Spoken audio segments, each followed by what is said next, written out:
following is a Hoop Ball presentation. Hello, and welcome to the Box Score Breakdown Show, presented by Hoop Ball. My name is Adrian Benjamins, and I'm joined by Neil Rochelani, and this episode is brought to you by Hawaiian Isles Kona Coffee Company. Get yourself some delicious coffee and taste the Kona difference. Head over to hawaiianisles.com. You can also find their amazing coffee over on Amazon. Neil, my man, how are you doing? Are you staying warm? How are you doing, man? I'm doing all right. Staying warm. Just bracing for this ridiculous, might be like the coldest day in Chicago recent memories coming up on Wednesday. We're going to have a low of negative 20 with the wind chill of negative 50. Everything I've seen has been canceled. Schools are already canceled. Everything's going to be shut down in the city, offices. Talk to some friends. Other offices are telling them don't come in. So we'll see how it, I think Wednesday I'm going to hibernate. So just preparing for that. Other than that, I'm doing okay. Other than that, typical weather. Let me guess, 65, 70 degrees in LA. What's it like out there? Well, Neil, I think I can relate. I think I can start to relate to you. We got a rainstorm heading in Thursday through Monday. We got rain with, and the temperature is supposed to hit a balmy 60 degrees while it's going to rain here. So I think I can relate now to what you're going through. Man, California soft. Isn't that what they say? That's just crazy. Anyway, hopefully the rain won't be any flooding. I know you guys had some rain before, and there were some there's always mudslide issues out there. So hopefully that doesn't happen.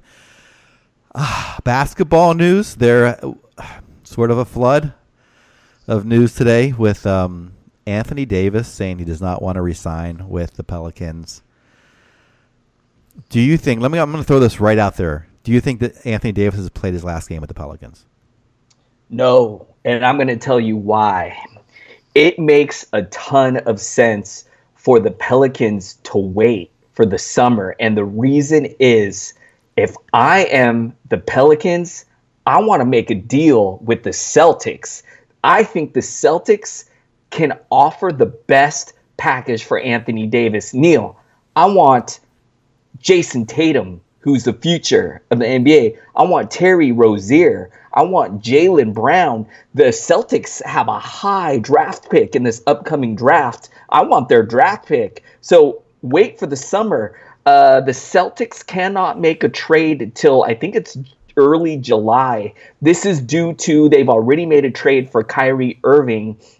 And under this NBA rule, they cannot make another trade until July. I believe it's July 7th. So I'm waiting for that date. The Pelicans have Anthony Davis under contract for another year. So why rush it, right? I don't know. What do you think, Neil? Yeah, I think you're right about the Celtics. As much as I hate to say that, they probably have the best assets to offer. I'm just wondering, though. So, yeah, you're right. I think New Orleans, it's in their best interest to wait. I think the other great asset, of course, is whoever gets the number one pick, right? Zion Williamson is, I don't know if you saw his stats tonight, but he is just going nuts down there in Durham. And he may be, the next AD. I know it's a big if, but he's the closest thing we've seen, right, since Anthony Davis has come into the league. The guy of that size, that strength, that athleticism. So you're right. I think it looks good for them to wait. I think it's better for them to wait. I wonder, though, if they're worried about injury. So I wonder if they would shut him down and just not play him. That's my concern as well. Not just he's traded right away, but that he doesn't play and they sit him. I don't know. I don't know how that's a realistic thing, but have him sit for 30 games. Do you think that's possible? Okay, so Coach Gentry has said that he's a professional. He's made it clear that he wants to play. Neil, there are rumors that he could return as early as Saturday, but I have a question for you. I got hit up by a good friend of the show, Brent. He asked on Twitter, what do you do with AD right now? For fantasy, do you stand pat? Do you hold Anthony Davis? Or is it time to jump ship? Do you move him? Now, I am under the assumption if he's coming back, he's the best player in fantasy when he plays. So I would hold him, but I can understand if you're worried. You expressed some concern that you might be worried. I think there's a lot of other people that are worried. I'm okay with moving him, but if you're going to move him, man, I want 2 studs back in return. What would you do, Neil? And you own him, Neil. So I don't have any shares of him. You actually do. So I want to hear. Brent on Twitter, good friend of the show, wants to hear, what do you do with Anthony Davis? Well, here's the problem that I'm facing. I own him in 2 of my 3 leagues. Luckily enough to get the number 1 pick in both those leagues. And like you said, I took him. People are going to discount. So if I'm trying to trade Anthony Davis right now, people are going to assume that not assume, but people are not going to take the risk. They're going to discount him for the risk that he may not play this season, and that's the reason why I'm trading him. Obviously, I don't think his value is going to change if he happens to be traded to another team in real life. So I don't want to take the discount. I don't think I can get fair market value for him in a trade. So I am just going to hold and hope he doesn't end up sitting. I'm not willing to. I'm not going to get great value back, so why would I do it? I'm not going to get enough value to run my leagues, so I'm just going to hold on to him, unfortunately. I think if you're in a situation where you have owners that are willing to trade another first-round pick, I would do it. I mean, I would take Harden for him straight up right now, right? Yes. I mean, there's no question. I'm looking at the top guys. I would take Kevin Durant straight up right now for him. I would go all the way down to Jokic. I would take him. I would take Giannis. I'd even take Vucevic right now straight up for him. Because I think there is a greater than 10% chance he doesn't play another game this season. I agree with your take on, those top 10 guys, top 8 guys. Let's say you can flip him straight up for these top 8 guys. I'm okay with that. And then the second option for me, I want 2 guys in the top 3 rounds. So give me 2 top 30 guys. Let me give you an example, Neil. Maybe Jimmy Butler and Tobias Harris. Maybe Miles Turner if you need a big, and throw in Kemba Walker. Like if I can get 2 guys like that, I will make a move for something like that. But that's it, man. I will not sell. And you know what? I still feel like I'm selling a little low with how outstanding Anthony Davis has been. It's just what you said about you're putting that 10% chance that maybe he doesn't play, maybe he gets shut down. So just because of that, I'm going to expect to get a little bit lower return. But I would not take anything less than that. What do you think? I mean, I would definitely do that. I don't think I can get that, though. I think anyone who's going to be buying Davis is going to be very skeptical, and they're going to want to really lowball me because they know the predicament I'm in. So it depends about how knowledgeable your league is. If it's a very knowledgeable league, which tends to be the ones that I'm in, it's hard to get 2, like you said, quality players for him right now with the uncertainty. But I would be willing to take certainty up until maybe Lillard. I would go as low as Lillard right up, straight up, if someone in one of my 2 leagues offered me him, I think. Because if AD doesn't play again, my whole season's dead. So I went from feeling so good about my team to feeling like if AD is not playing, hey, the only bright side is I got Okafor in 1 league. So that would be the only bright side.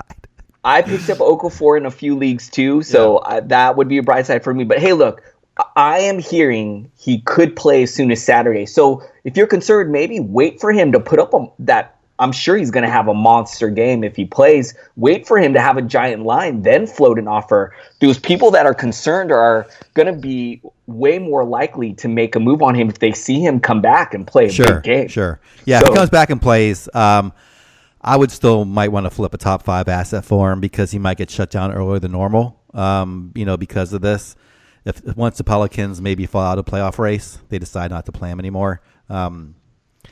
So maybe if that's the case of what management's going to do, then I might flip him for a top 5 guy. But until he plays again, I don't think I can get the value I want. So I'm not even going to float an offer. I guess I'll listen to offers, but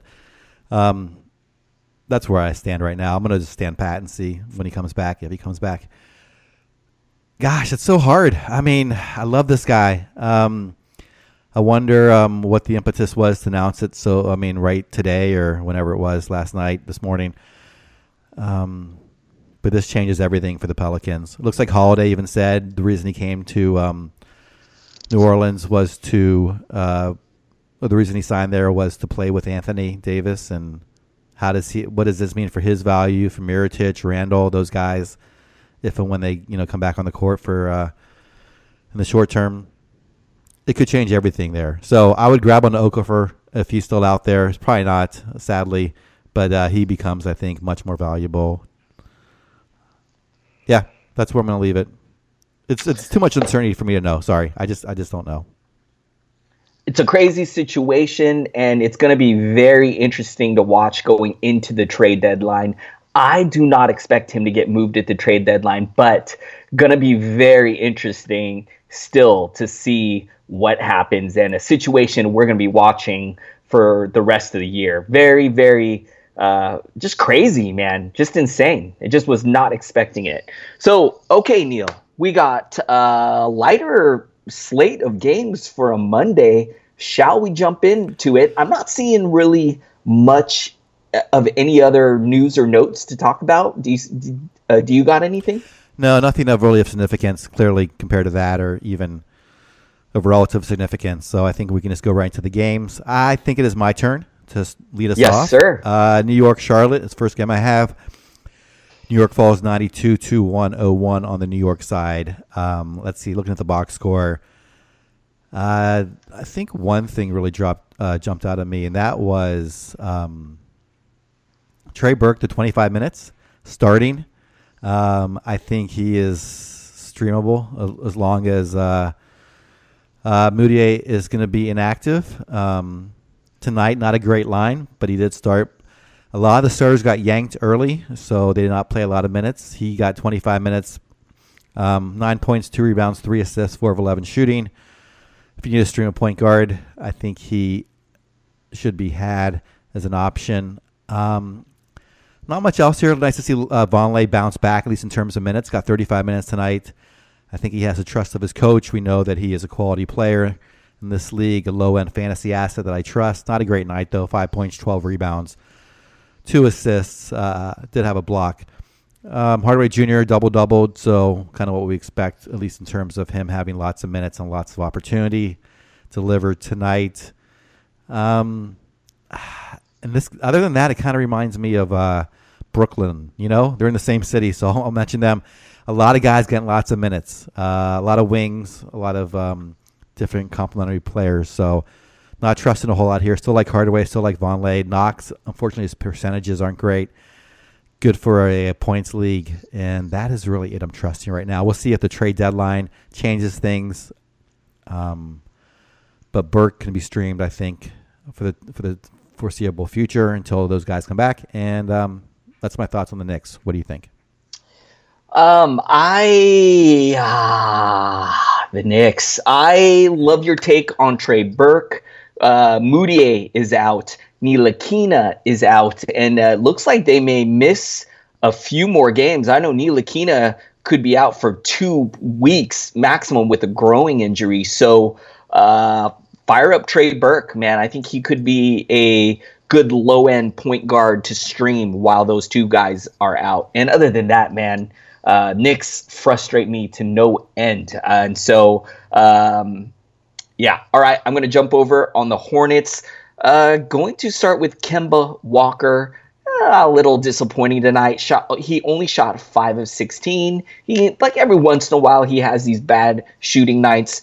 14 points, 2 blocks, 5 assists, 5 boards, 2 threes, 5 of 16 from the field, 2 of 2 from the line. Nicholas Batum, 6 points, 4 blocks, 2 assists, 6 rebounds, 1 3 on 2 of 6 shooting. Jeremy Lamb with a pretty solid game here. 15 points, a block, a steal, 3 assists, 9 boards, 1 3 on 6 of 12 shooting, 2 of 2 from the line. Marvin Williams. I've seen this guy hit some waiver wires. He's up and down. Tonight he was a little bit down. Shot really poor. Was only 3 of 12 from the field. 1 of 8 from downtown for 7 points, 1 block, 3 assists, 7 boards. Look, the minutes are there. The usage is there. Deep leagues, if he's available, I'm picking him up. Just because I think he's going to shoot it better than this on most nights. I already mentioned Jeremy Lamb. Off the bench, man, I really love Bridges. He's got such a great game. It's just I can't trust his minutes and his role. But, man, the future is bright for this kid. 11 points off the bench, a steal, a block, 3 assists, 8 rebounds, 1 3. 4 or 5 from the field. I think in a couple of seasons, he's going to be a very nice fantasy asset. Some really nice production off the bench. Monk with 14 points. Hernan Gomez with 11. Tony Parker with 15 points. Zeller's going to be back soon. Neil, what do you think of the Charlotte Hornets? Williams is the one that if he's out there, he's so much better in 9-cat leagues because his turnovers are so low. It's like a 40 rank difference outside looking in on the 8-cat league. So I'm not picking up my 8-cat league, but 9-cat leagues. I would scoop him up. Batum, like I said, is back in there in 8-cat leagues and 9-cat leagues, along with Lamb, who's been not as good as I thought this season. I expected him to be like around 70th this year. You know, he's 103, so much lower than I expected. And I agree with you on Bridges. He's a future asset in this league, fantasy asset and real life asset. Just not there yet. I need field goal percentage in one league. I might look to pick up Zeller ahead of time. He's very unsexy, one of the most boring guys in fantasy. But he is expected to be back in about a week. So I'm going to wait a few more days and then maybe I'll pick him up. Still deciding on that. All right, that's all I think I'm going to add to your Charlotte analysis. Let's go on to Game 2, Brooklyn versus Boston. Brooklyn falls here, 104-112. On the Brooklyn side, Hollis Jefferson back in the starting lineup. That jumped out at me. Played 27 minutes. You know, a lot of these Brooklyn guys get in the mid to high 20 minutes. They run a lot. They run very deep. 14 points for Hollis Jefferson tonight. 7-19 shooting, though, not great from the field. Did have 2 blocks, did have 9 rebounds, so helped you in those 2 categories. 3 assists to go along with that. D'Angelo Russell with a solid night, 10-20 from the field, 4 3-pointers, 3 steals. He has been solid this year, much better than anticipated. Joe Harris just played 19 minutes tonight, so kind of a slow night from him. 2 personal fouls. See if there was an injury news on him. I am not seeing anything. No, I'm not seeing. So it must have just been they decided to go with Carroll, who played 28 minutes. Off the bench, the other big story is Shabazz Napier. Maybe it's Shabazz Napier. 26 minutes, 20 points on 6 of 16 shooting, 4 or 6 from the line. So his percentages were not good, but did make 4 3-pointers, 2 steals, 5 assists, 2 rebounds, 20 points. So a very good fantasy night from him. I am not going to buy in on him, though. I know with the injuries to Dinwiddie and LeVert, we'll see if and when he comes back and how good he looks.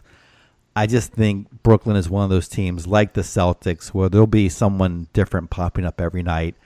And tonight it might have just been Napier's night. So I am not. And even with the line he put up tonight, it wasn't spectacular fantasy-wise.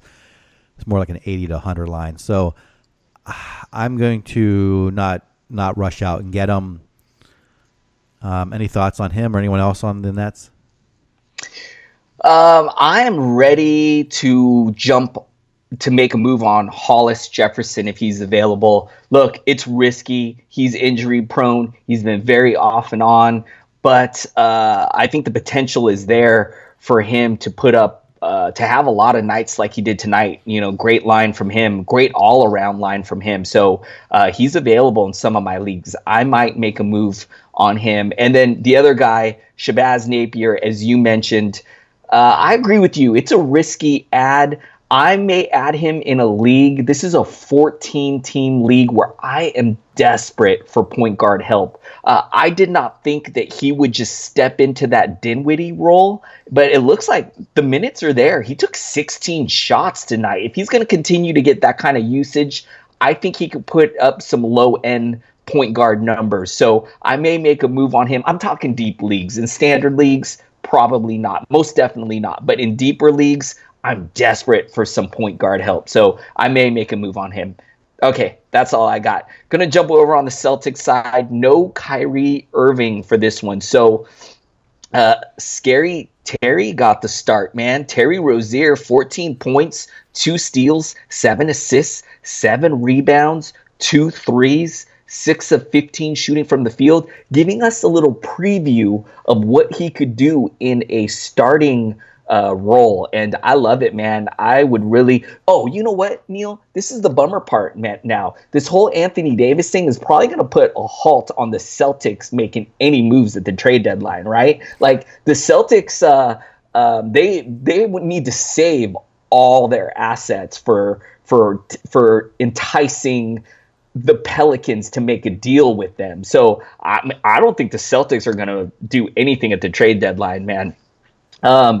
Which is a bummer. Marcus Smart having a great game. 21 points, 2 blocks, 5 steals, 7 assists, 2 rebounds, was 4 of 10 from downtown, 7 of 15 from the field, 3 of 4 from the line. It's an outstanding game from Marcus Smart. Marcus Morris having a good game. We see this from him, 15 points, 2 blocks, a steal, 3 assists, 8 boards, 1 3, 6 of 13 shooting from the field. Tatum, this was a letdown, man. I thought Tatum was going to have a nice game, but he only shot 3 of 9 for 6 points. He did have 2 blocks, a steal, an assist, and 6 rebounds, but I was expecting more from him. Pretty good game from Al Horford. Doubled with 14 points, 11 boards, 6 blocks from him. That's outstanding. 1 steal, 5 assists on 6 of 11, shooting 2 of 2 from the line. Jaylen Brown stepping up big off the bench, playing 32 minutes, so getting starter minutes off the bench. 9 of 16 from the field for 21 points, 2 assists, 6 rebounds, 3 of 5 from downtown. Gordon Hayward was a big letdown, man. This guy's been rough, super up and down this season. Only 2 points tonight in 21 minutes, and not too much else to talk about. Neil, what do you think of the Celtics? You know, I forgot about that point. That was a great thing you said about the Davis ripple effect, right? The Celtics may not make many moves. The only way they'd make a move is if Davis gets traded somewhere else before the trade deadline, and then they decide at that point they can make their move as well. So you're right, though. They're probably going to hold tight going after the trade deadline unless something changes with Anthony Davis' status. So Terry Rozier may not be starting anywhere anytime soon. Other than that, not much else to say tonight. Yeah, Kyrie, probably just a rest game. You know, I don't think it's anything serious. Also, they rested. Did they rest anybody else? No, it was just Kyrie. I will say about Hayward, yeah, he's been mostly down. Yeah, 138 overall in ACAT leagues, droppable in ACAT leagues. I'm holding on to him just out of name recognition. It's stupid, and I have this false hope he's going to somehow turn around. I have no reason to think he will at this point. I think he might be fine next season. Maybe it takes an entire season to recover from this, so I'm not going to give up on him as a NBA player or fantasy asset forever. But this season, I think he's not going to deliver, and there are better options out there. And as we know, the Celtics often will just rest players, or players will play a much smaller role on a night-to-night basis. So not trusting him. That is it for Boston. Now you got my hopes down, Adrian, twice. Yeah. Once on Anthony Davis and twice on Terry Rozier. I know. I'm bummed too, man. I don't want you to do any more analysis tonight. Thank you. Denver versus Memphis. Oh, I think I forgot a game up here. Golden State, Indiana. Sorry. Let's go back to that one. Golden State wins very comfortably, 132-100 on the road here. This team is just so good with Cousins now in the lineup. They rested Draymond Green tonight. Starting Jordan Bell, which was interesting, played 19 minutes. even in the 19 minutes, he's so overshadowed by all these superstars that he's not going to do much tonight. Just 8 points, 5 rebounds, 4 assists. So this was his highest minute total, I think, probably this season in a competitive game, at least when it started off, and didn't do much. Cousins, 25 minutes, 22 points, 6 rebounds, 4 assists, 7 to 12 shooting, 7 to 9 from the free throw line. No defensive stats. This is a pretty solid game from him, and I think kind of what we're going to expect going forward. I had said that he might be around the 40 to 50th range, and I think this game kind of falls into that. This is probably it's a negative 10 on Basketball Monster. I'm trying to see how that compares up with the entire season. Just bear with me 1 second here. That is like a 70th on the player rater, tonight's line. And I think he's going to play a little more minutes. So I think 50th is probably more likely what you can expect from him. Thompson, 31 minutes. Not too great for him, 16 points. Curry, 26 points. 6 of 8 from three-point land. That is just phenomenal. Solid game from Durant. These guys really didn't press too hard. It was a blowout game. So some of the subs got in there. Looney got 18 minutes off the bench. Livingston, 14. McKinney, 12. Iguodala even played 27 minutes. Just a cruise control type situation. Nothing to take away here except Cousins. That 50th, somewhere between 40 and 50, I think, is the valuation I would place on him. I don't know if you can trade him. Maybe you can trade him and get better, but there is obviously the upside as he gets more and more time on the court. Any thoughts on the Warriors? Cousins is exceeding my expectations. I had very low expectations for him to just come in here. I didn't think he'd be playing 25 minutes a game. I thought he'd be playing, minutes in the high to mid-teens just to work him back. I thought, it was going to take him some time. But, Neil, his per-game average, he's the 60th player. If you just look at the per-game numbers, as you said, he could get better as the season goes on. He's still working his way back. So this is outstanding. This is, if you own Cousins, I think this is best case scenario here. So, of course, helped out a little bit tonight with Draymond Green out in this one. But as you said, Neil, I think this is what we could expect from him going forward. And it's more than I thought. So pretty good stuff from DeMarcus Cousins. And, man, the Warriors are looking scary again, Neil. This team, after that rough start, right? That felt like so long ago. Remember when Durant and Draymond Green were fighting? That felt like a lifetime ago now, man. This team's rolling again, and we still got a long ways to go. So pretty scary, man. Pretty scary. All right, I'm going to jump over to Indiana side, and they got blown out tonight, but some decent lines. Bogdanovich with 15 points, doing his thing, giving you 3 threes, and on 5 of 13 shooting. Thaddeus Young, this one's a little bit of a letdown, 11 points, 4 assists and 7 rebounds is nice, 1 3 on 5 of 10 shooting, so that's okay. Miles Turner with 16 points, 2 steals, 2 blocks, 6 rebounds and assists on 7 to 12 shooting. That's a pretty decent line from him. Collison's been hot, man. Definitely being helped out with no Victor Oladipo, and he had 13 points with 8 assists tonight. Tough matchup for the Pacers. The Warriors, they're we just talked about them, right? Probably the best team in the NBA. So not an easy matchup for them. I'm encouraged by Holiday off the bench. He had 12 points, 4 assists, 2 rebounds, 4 out of 5 from downtown, 4 of 8 from the line. It's not going to be his year, but I love this guy in dynasty leagues for the future. Sabonis, who I have in a ton of leagues, big letdown here. Only 6 points, 3 assists, 5 rebounds on 3 of 8 shooting in 20 minutes. He should be much better going forward. Tyreek Evans also missed this game, which could have boosted Collison here. Actually, I should also say, I'm sorry. I already mentioned Turner. I'm going crazy here, man. Neil, what do you think of the Indiana Pacers? Did you mention this Edmund Summer guy? Sorry.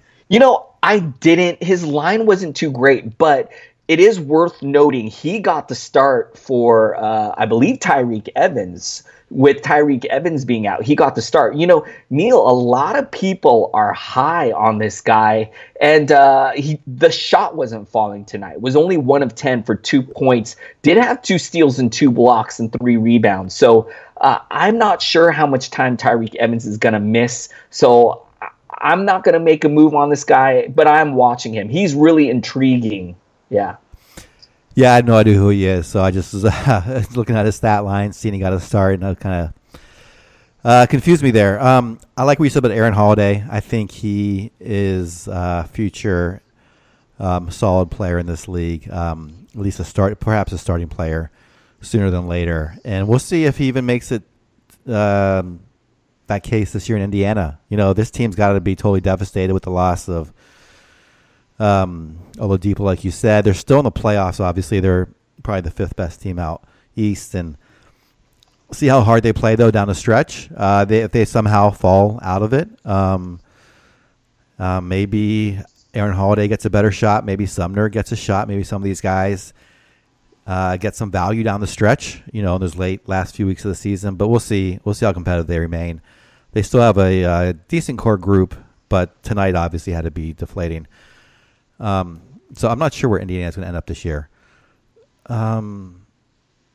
Last game, Denver-Memphis. Sorry, I got thrown off there. I'll start off with the Denver side. 95-92, great comeback by Denver. They were down by 20, I believe, in the second half of this game, or at least down by around 19 at halftime. Jokic leads the night, 24 points. He ended up with 10 of 20 shooting, just 1 of 8 from three-point land, though. 4 steals. Gary Harris, kind of a disappointing night in 31 minutes.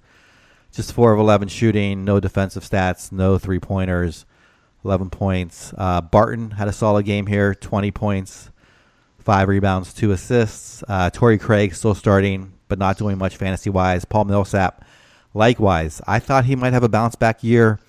I didn't want to reach for him. I did not get him in any leagues. Was taken kind of higher than I expected him to be, and he has unfortunately kind of delivered on his expectations. Down to 101st now in 8 category leagues. I kind of valued him around 60 or 70th, and I'm glad I didn't get him. Not much here to say about the Nuggets. They're kind of like often injured, so other guys are stepping up. I don't know what to do. I mean, Malik Beasley, even though he had a great game tonight, I don't trust him. Monte Morris gets some time. I don't trust him. It looks like I don't know exactly when Isaiah Thomas is going to be back and how he's going to be used, but that's going to kind of throw a wrench into the mix. So outside of their kind of core group of Jokic, Harris, tonight Murray was out. When he's back in, those kind of the 3 guys I trust.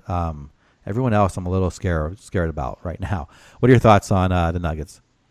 Yeah, I agree with you. Just those main guys. Those are the only guys I trust. All these other guys from night to night, their production, their minutes, their role, it varies.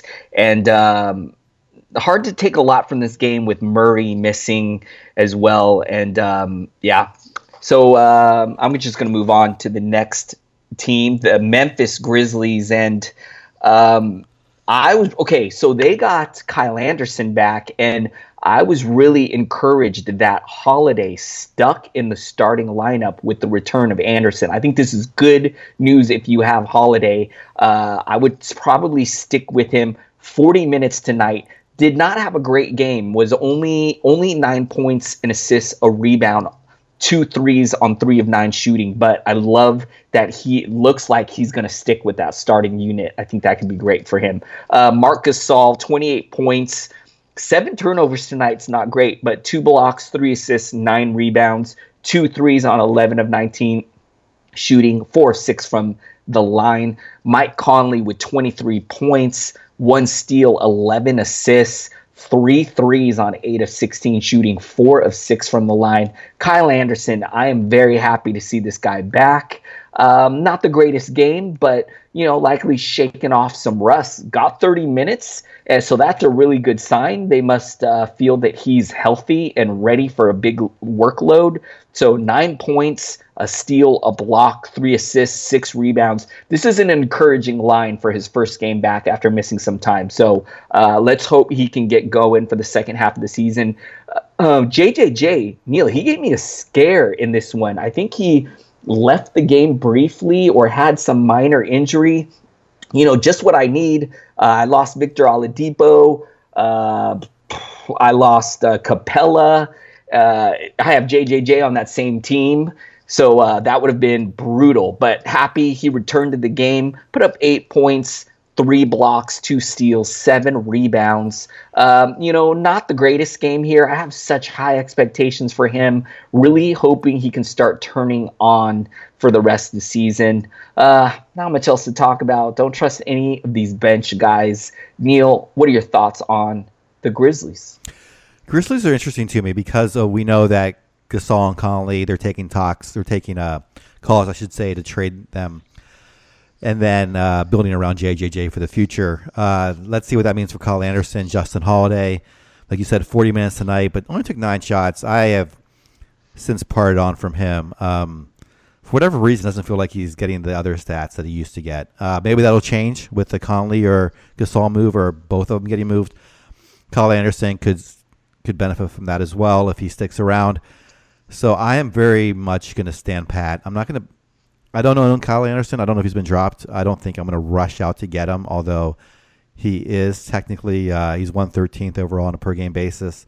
Holiday is now fallen to 97th. He was once around 50th. So I think he's going to continue to fall unless things drastically change in Memphis. So that's when I would pick up Holiday or Anderson. Right now, I am not running out to get those guys. That's my thoughts. I'm curious to see what's going to happen with this team. I'm more curious from a reality perspective, and I should say both perspectives, but just also to see where Conley and Gasol go. That's all from me. I think that's it for the games that are complete. Do you have anything else you want to add? Nothing else from me, man. I am going to get out of here. But yeah, that last game, I think it's the Hawks and the Clippers. I believe they're at halftime right now. So I'm going to jump out of here. Neil will return for that one. Thank you guys so much for listening, supporting the show. Hit us up on Twitter. I'm at Adrian Benjamins. He's at Ball with Neil. We love hearing from you guys. Special shout out to Brent for the great question on Anthony Davis, man. A lot of you guys probably curious on what to do with Anthony Davis. So that was a great question. Excited to be back for tomorrow. We got a great slate of games. I believe 7 games on tap for tomorrow. So should be another great night of NBA action. Thank you guys so much. And Neil will be right back. All right, on to the last 2 games of the evening. Last game of the evening. It's usually 2. Just had one. Atlanta goes out to Los Angeles and gets a win over here. Or a nice win over there, I should say. A 123-118. Led by a Trae Young, who has been on fire the last month. Tonight, shot a very strong 10 of 18 from the field, 2 of 7 from three-point land, 4 of 4 from the free throw line, 26.8 assists, 4 rebounds. He is 42nd overall in 8 category leagues, which is very comparable to Luka Doncic over the last month, I should say. Over the year, he's in the 70s in 8 category leagues, much better than I thought. 9 cat leagues. He's outside the top 100 because of those turnovers, but he has been playing better than I thought. I was not sure if he was going to be a great NBA player, and over the last month, he is starting to look like he is someone who clearly belongs in this league and could be a future All-Star. Also, nice night from John Collins. A couple of defensive stats, which have been lacking this year. Steal and a block. He has been phenomenal since coming back. Bembry, very quiet tonight. I do not trust him because of his percentages. He did go 2 of 2 from the line tonight. Defensive stats are usually strong. 3 steals tonight. Dwayne Dedmon, double-doubles, 13 and 10. Let's see if he gets moved. If he does get moved at the deadline, Alex Len, who played 21 minutes tonight, 19 points, 9 rebounds, I think needs to be owned. I'd almost speculate on adding him before the trade deadline, as Atlanta most likely will be shipping off some assets, including Kent Bazemore, who is out right now. And we'll see if he comes back and plays for this team or if he's played his last game for them. Herder, another young player who should get a lot of runs second half of the season. Quiet tonight, just 2 of 10 shooting. Did have 4 rebounds, 4 assists, a 3-pointer, 2 steals, and a block. So nice compliment outside the shooting and the scoring. Jeremy Lin, he may get moved as well. 24 minutes tonight, a serviceable line, 13 points, 2 rebounds, 4 assists. And just watching this team to see, again, Alex Len could be potentially viable second half of the season. Herder, I think, will be as well. Taurean Prince came off the bench. I think I forgot to mention him. 30 minutes tonight, ramping back up to what we expect from him. Not a great night shooting. He also struggles with percentages. 3 of 9 from the field, 3 of 5 from the line. But usually scores more than 9 points, usually gets more than 2 rebounds, more than 0 assists. Did have 2 blocks tonight. On the Clippers side, Harris has been impressive all year as a fantasy player and a real-life player, being the number 1 option on a very good team, or I should say at least a very competitive team. 30 points tonight, 8 rebounds, 7 assists, 11 of 18 from the field, 2 3-pointers, 2 blocks. Gortakis' typical 16 minutes. Gilgeous-Alexander, decent line, 11 points, 2 rebounds, 2 assists on 5 of 7 shooting. The shot was falling tonight, had a steal as well. Patrick Beverley, he's the one guy, I guess, most probably being observed right now or perhaps trending on the pickups. Tonight, 10 points, 11 rebounds, 6 assists. Shot just 1 of 5 from the field. Did go 8 of 8 from the line, so good to see that. 3 steals and a block. His defensive stats are coming around, but his field goal percentage is 38% on the season, so that keeps me away. Free throw percentage, I think it's around 75%. Tonight it was 8 for 8, so had a good night there. Gallinari may be back as early as next game, or the game after. Who knows? Maybe he does get kept out through the All-Star break. We'll see how long that lingers and what then happens to Beverly once Gallinari comes back. I imagine he goes back to having a much reduced role at that time, so I'm not looking to pick up Beverly unless something happens to Gallinari long term, unless it looks like his back is going to hold him out for an extended period of time. Off the bench, Harrell and Williams continue to play very well and have strong fantasy relevancy. Williams did struggle, though, from the field tonight, 4 of 17. So other than that, no other changes. That's going to do it for our show this evening. Thanks again for listening. You can follow me on Twitter. I'm at Ballwithneil, BALLWITHNEIL. Once again, our sponsor is Hawaiian Isles Kona Coffee. Their website is hawaiianisles.com, also available at amazon.com. Thanks for listening, and we'll be back on tomorrow night.